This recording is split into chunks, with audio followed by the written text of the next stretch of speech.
Bienvenue à cette grande édition d'information sur EDTV, la chaîne de la diaspora congolaise. Au sommaire, le porte-parole de l'Union pour la démocratie et le progrès social, Augustin Kabouya, déplore les arrestations de manifestants du 10 avril 2017. Mesdames et messieurs, bonsoir. Comme nous venons de le dire au sommaire, le porte-parole de l'Union pour la démocratie et le progrès social, Augustin Kabouya, déplore les arrestations de manifestants de la journée du 10 avril 2017. Suivez. Dans le but d'évaluer la marche pacifique organisée sur toute l'étendue du pays, l'exécutif national de l'Union pour la démocratie et le progrès social déplore les arrestations des combattantes et combattants à Kinshasa ainsi qu'à l'intérieur du pays. En outre, l'IDPS protège énergiquement cette politique utilisée dans notre pays en exigeant la libération sans condition des membres dont le nom suivent. L'IDPS proteste énergiquement contre cette politique du chaos utilisé par M. Joseph Kabila et sa famille politique et exige la libération sans condition de tous ses membres arrêtés et d'autres portés disparus. Pour la ville de Kinshasa, il s'agit de M. Gary Mbo, secrétaire national chargé des personnes vivant avec handicap, dont lui-même est handicapé de son état. Fils Moukoko, secrétaire national adjoint chargé de la propagande et de la mobilisation. Marie-Paul Chama Kabongo, membre de la Ligue des femmes de l'IDPS. Kabouya Kamba, membre de l'IDPS. Antoinette Samba Mbouyamba Gervais. Pour la ville de Bukavu, Madame José Emina, présidente fédérale. Louis Kabé et Karebois, vice-président fédéral du Sud Kivu rural. Avani, Amani Gislin, Biringinini Babilizi. Pour la ville de Kamina, Philippe Mokonzi, président fédéral de l'IDPS, arrêté, fouetté, déshabillé devant sa femme et ses enfants par les agents des services de sécurité du régime de M. Joseph Kabila. Joël Boudimi, secrétaire fédéral pour la fédération de Kamina. La ville de Lubumbashi. Tade Mpinda, vice-président de la Ligue des jeunes pour la fédération de Lubumbashi. Pierre Ngandu, Kabangu Mukadi, Mouyej Kabongo, Mutamba Ilunga, Chani Madoma, Mutombe Constantin, Nawej André, Pinga Lufu, Mwanza Banza, Mbanza Chirac, Mbidi Katumba. Pour la ville de Mbujimaï, Bruno Kabangu Chizubu, vice-président fédéral.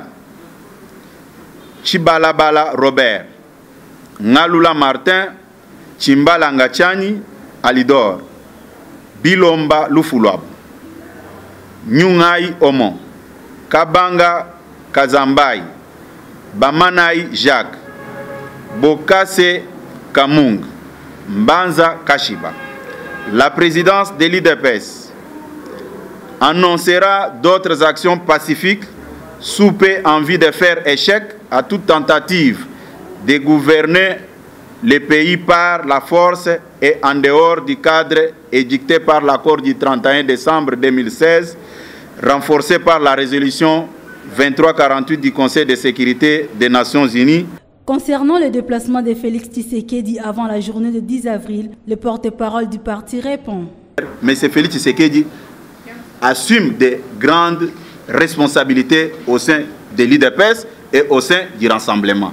Et je vois très mal des grandes institutions comme l'Union africaine qui lancent un appel au Rassemblement pour que les chefs du Rassemblement puissent se présenter au niveau d'Addis Abeba et que ces derniers déclinent l'invitation. Je pense que c'est une mauvaise façon de voir les choses. Pour le président du Rassemblement, je cite M. Félix Tshisekedi, il voulait même dépêcher son assistant. C'est au niveau de l'Union africaine qu'on lui avait exigé que non, ta présence est nécessaire, nous ne voulons pas échanger avec tes collaborateurs. C'était à ce niveau-là. Quelqu'un qui fuit le pays ne pouvait pas prendre l'avion pendant la journée. Et à l'aéroport, il y a les services d'immigration. Mes chers frères, même les enfants de maternelle ne peuvent pas réfléchir de cette manière-là. Tout ce que le pays a toujours connu, ou soit des manifestations organisées par l'IDPS ou encore moins les rassemblements, mais c'est Félix Tshisekedi a toujours participé. Et je constate qu'il y avait quelque chose déjà planifié pour lui faire du mal. C'est la raison pour laquelle vous avez tous suivi des agitations de gauche à droite. La même chaîne, vous avez annoncé que j'étais suspendu. Et maintenant, je suis devant vous. Et vous continuez toujours à faire confiance à une telle chaîne de télévision. Je pense que vous avez la réponse. En tant que responsable de la communication, nous n'avons pas de commentaires à faire là-dessus. En clair, pour l'exécutif national de l'Union pour la démocratie et le progrès social, la journée du 10 avril 2017 a permis de découvrir le poids de la dictature kabyliste qui s'est traduit par son refus d'appliquer l'accord du 31 décembre 2016. À l'égard de l'ordonnance présidentielle portant nomination du Premier ministre Bruno Tshibala, le président du mouvement de la jeunesse congolaise de l'opposition du centre, Bienvenu Bombale, condamne en amont le rassemblement. Suivez-le au micro de Vincent Mazoum. Ben, ni chaud ni froid, mais donc je pense quand même que vu que les autres ils n'ont pas réagi, le chef de l'État a fait ce qu'il pouvait. Je pense, premièrement. Tu sais, je ne suis pas du rassemblement, pour moi je ne vois pas l'intérêt. Puisqu'aujourd'hui c'est à cause de Tshibala, il est là. Même si aujourd'hui les El Olenganko étaient là, mais si et de leur côté aussi ils avaient donné 3 noms, le chef de l'État devait se retrouver avec 2 rassemblements et puis 2 listes. Donc dans son intérêt, il devait choisir le premier rassemblement qui est connu de tous, avec leur nom. Celle de Tshibala, c'était plutôt comme Mwenga Musica Bis. Hein. Donc, ils devaient peut-être choisir Félix et leur rassemblement. Concernant la nomination du Premier ministre Bruno Tshibala, le rassemblement El Olengankoï appelle le gouvernement congolais d'amener le peuple congolais aux élections libres, démocratiques et transparentes. Suivez. L'objectif est que nous puissions aller aux élections. Et c'est le gouvernement dirigé par Bruno Tshibala qui doit amener le peuple aux élections. Et les élections que nous voulons, c'est des élections apaisées.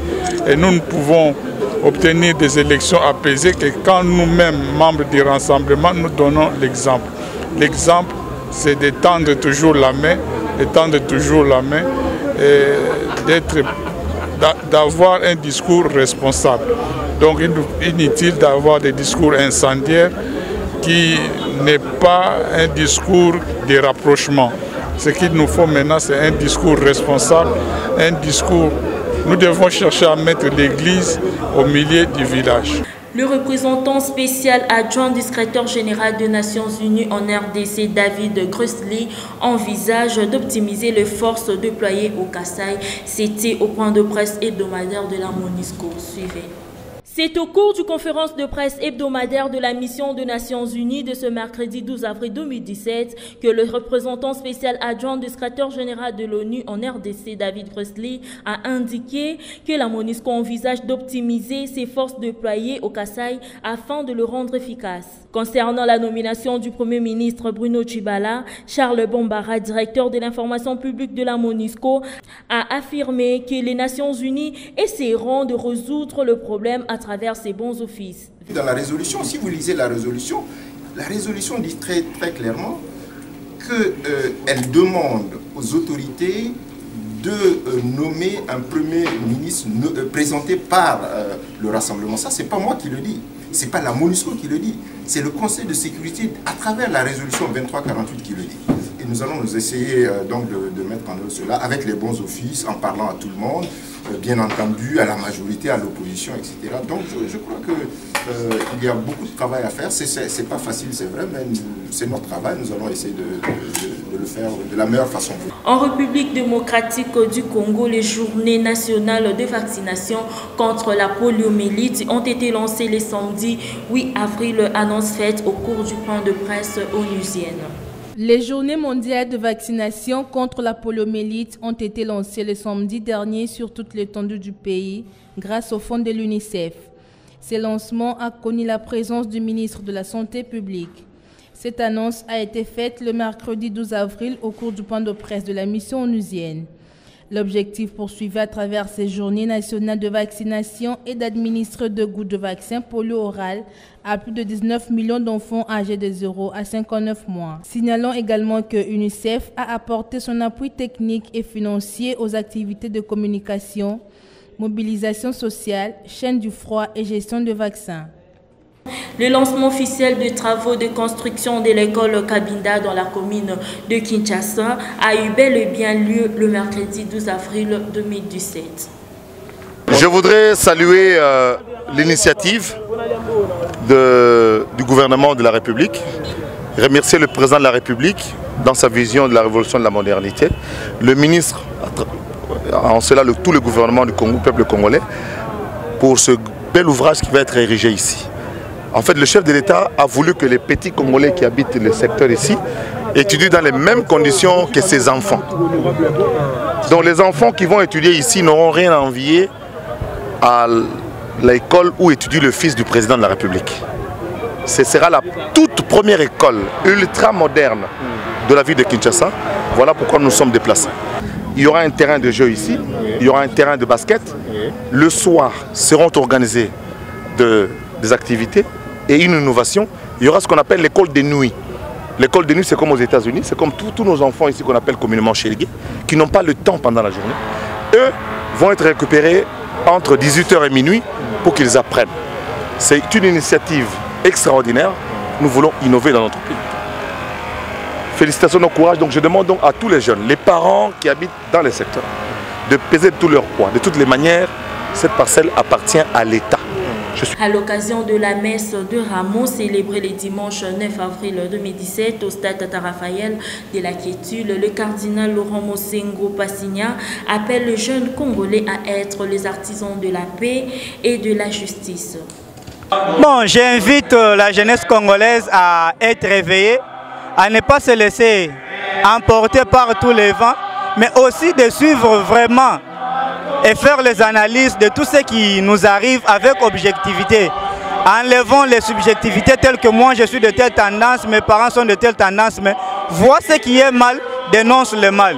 Si le papa, le tata cardinal nous invite à vivre dans la paix, la justice, c'est que nous sommes aussi appelés à dévoiler la vérité. Là où il y a la vérité, on doit être les artisans de la paix et de la justice, dire la vérité.